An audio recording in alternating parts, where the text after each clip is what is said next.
Let's Wine Together 36번째 순서인데요.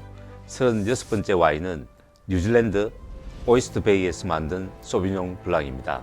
라벨을 보시면요. 생산 국가는 뉴질랜드죠.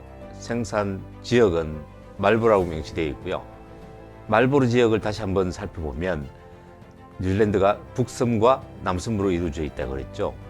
태평양을 면한 북단 이 붉은 지역이 말보로 지역입니다. 다시 라벨로 돌아가면 와인 이름은 품종 이름이 와인 이름이 되는 케이스죠. 소비뇽 블랑이라는 화이트 품종의 포도로 만든 와인이라 오이스트 베이에서 만든 소비뇽 블랑 이렇게 읽으면 될 것 같습니다. 빈티지는 2023년으로 표시되어 있고요. 등급은 뉴질랜드가 GI (Geographical Indication) 시스템이 최근에 시행되어 본격적으로 이 룰을 따르고 있지는 않지만 말보로 메인 GI 이름 표시 와인이다 이렇게 등급을 생각하시면 될 것 같고요. 뉴질랜드에서는 다른 와인 생산 지역도 많이 있지만 한국에는 말보로와 혹스베이 이 지역의 와인들이 발견할 수 있는데요. 이 지역에 대해서 살펴본다면 말보로는 좀 전에 위치는 말씀드렸죠. 남섬의 북단에 위치해 있고 이 지역은 소비뇽 블랑이 주로 생산되는 지역인데요. 뉴질랜드가 국제적인 와인 생산 지역으로 이름 날리게 했던 그 지역입니다. 오래된 충적토와 빙산에서 녹아내린 암석 조각들로 이루어진 토양을 가지고 있고요. 낯이 길어서 햇빛을 오래 받고 밤에는 기후가 서늘한 지역이 이 지역의 기후의 특징이고요. 지도상에는 3개의 서브 리전들이 표시되어 있는데요. 와이라우 밸리, 서던 밸리, 오테르 밸리 등 3개의 서브 리전들이 표시되어 있고요. 강력한 열대 과일의 향, 높은 산미, 미너럴이 풍부한 소비뇽 블랑으로 유명한 지역입니다. 오이스터 베이에서 만든 말보로 와인들을 살펴보면 소비뇽 블랑, 샤도네, 피노누아, 로제 이렇게 4종류가 있는데요. 전부 다 메인 GI 명칭인 말보로라는 명칭을 표시하고 있는 와인들이고요. 혹스베이 GI 지역을 살펴보면 혹스베이는 북섬의 태평양을 면한 와인 지역인데요. 말보로가 주로 화이트 와인이 주로 생산된다면 이 지역은 레드 와인이 주로 생산되는데 물론 피노그리 같은 화이트 와인도 생산되기는 하지만 레드 와인이 잘 자랄 수 있는 그런 토양을 가지고 있다고 합니다. 배수가 잘 되는 토양이고 강수량이 적고 일조량이 많은 지역이고요. 지도에서 보시다시피 6개의 서브리전들로 이루어져 있는데 에스크 리브 밸리, 테 아왕가, 헤블로우, 그리고 김블릿 그레이블스, 브리지파 트라이앵글, 센트럴 혹스베이 이렇게 6가지 서브리전들로 이루어져 있고요. 메를로, 피노누아, 시라, 까베르네 소비뇽 같은 레드 와인이 주로 생산되고 화이트 와인으로는 피노그리가 생산되는 지역입니다. 오이스트 베이에서 만든 혹스베이 와인을 보면 피노그리가 있고요. 멜로가 있고 그 다음에 스파클링 와인들이 2종이 있는데요. 스파클링 와인은 하나는 스파클링 퀴베 브리, 브리는 드라이하다는 의미죠. 스파클링 로제 이렇게 돼 있고 스파클링 와인들은 남빈티지로서 여러 해에 생산된 포도들로 와인을 담그기 때문에 메인 GI 이름을 쓸 수가 없는 지역이고요. 피노그리와 메를로는 혹스베이 GI 이름을 표시하고 있는 와인들입니다.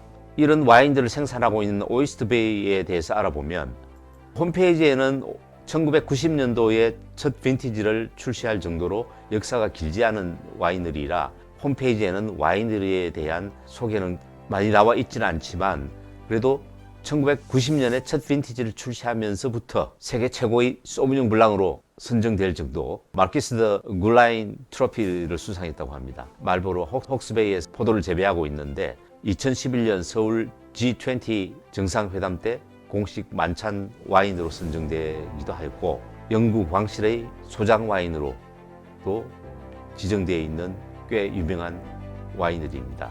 오이스트베이에서 생산되고 있는 와인은 그렇게 종류가 많지 않아서 각 와인들에 대해서 알아본다면 먼저 소비뇽 블랑이죠. 소비뇽 블랑은 좀 전에 말씀드렸다시피 첫 빈티지부터 세계 최고의 소비뇽 블랑으로 선정될 정도로 이름을 날린 와인인데요. 향기로운 열대 과일 향, 시트러스, 향긋한 피니시들을 지니고 있고 제임스 클링이라는 와인 평가 기관에서 90점대 점수를 받고 있고요.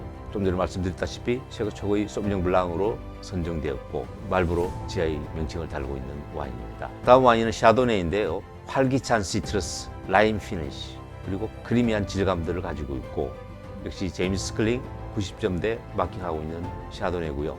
상쾌한 맛, 옥통 숙성으로 인해서 미세한 질감을 가져다주는 화이트 와인인데요. 역시 말보로 GI 명칭을 표시하고 있는 와인입니다. 피노 누아가 있는데요. 피노 누아는 레드 와인이죠. 다크 체리의 육즙이 풍부한 블랙자두 향이 나고 우아하고 실크 같은 느낌의 바디감을 가지고 있는 와인인데요. 제임스 클링 평가기관에서 90점대 받고 있고 프랑스 옥통에서 숙성하여 향기롭고 부드러운 달콤한 탄닌 맛이 나는 그런 와인입니다. 역시 말보로 GI 명칭을 표시하고 있는 와인이고요. 로제 와인이 있는데 피노 누아로 만든 로제고요. 향기로운 여름꽃, 레드베리, 상쾌한 시트러스, 우아한 질감을 지니고 있는데 샌프란시스코 국제 와인 대회에서 금메달을 수상한 와인입니다. 피노 누아의 섬세한 촉감을 살리려는 방법으로 양조를 했다고 하고요. 말보로 GI 명칭을 표시하고 있는 와인입니다. 다음 와인부터는 혹스베이에서 생산되는 포도로 만든 와인들인데요. 피노그리, 피노그리는 은은한 향신료, 상쾌한 시트러스, 유쾌한 여름 꽃향이 나고 역시 제임스 클린 90점대 점수를 받고 있고요. 혹스베이의 높은 언덕에 계단식으로 밭이 조성되어 있는 그런 포도밭에서 재배된 피노그리로 만든 와인이고요. 자연스러운 생동감, 순수함을 유지하면서 아로마를 포착할 수 있는 방식으로 양조를 했다고 주장을 하고 있습니다. 다음 와인은요, 멜로스인데 은은한 향신료 향이 있고 여운이 있는 밝은 체리, 풍부한 자두향이 나는 와인이고요. 뉴질랜드에서 가장 따뜻한 지역이 혹스베이인데 그 중에서도 더욱 따뜻한 지역에서 재배한 포도로 만든 와인인데 프렌치 오크통에서 숙성을 하였기 때문에 부드러운 탄닌 맛이 난다고 합니다. 다음 와인은 스파클링 와인인데요. 스파클링 퀴베 브리, 브리는 드라이하다는 이야기죠. 달지 않다는 이야기죠. 라임, 스티러스, 화이트 피치 같은 향이 나고 상쾌한 피니쉬를 가져다 주고 미세한 거품이 끊임없이 올라오는 그런 스파클링 와인인데요. 와인 앤 스피릿에서 96점을 받은 꽤 유명한 와인입니다. 100% 샤도네로 담근 와인인데 스파클링 와인 중에서 100% 샤도네로 담근 와인은 블랑 드 블랑이라고 하죠. 블랑은 화이트니까 화이트 오브 화이트 이렇게 표시를 하고 있는데 스파클링 와인은 정통적으로 샤도네, 피노누아 같은 것을 블렌딩하는데 이 와인은 샤도네만 100% 사용한 그런 스파클링 와인입니다. 혹스베이에서 생산된 포도로 담그고 있는 스파클링 와인이고요.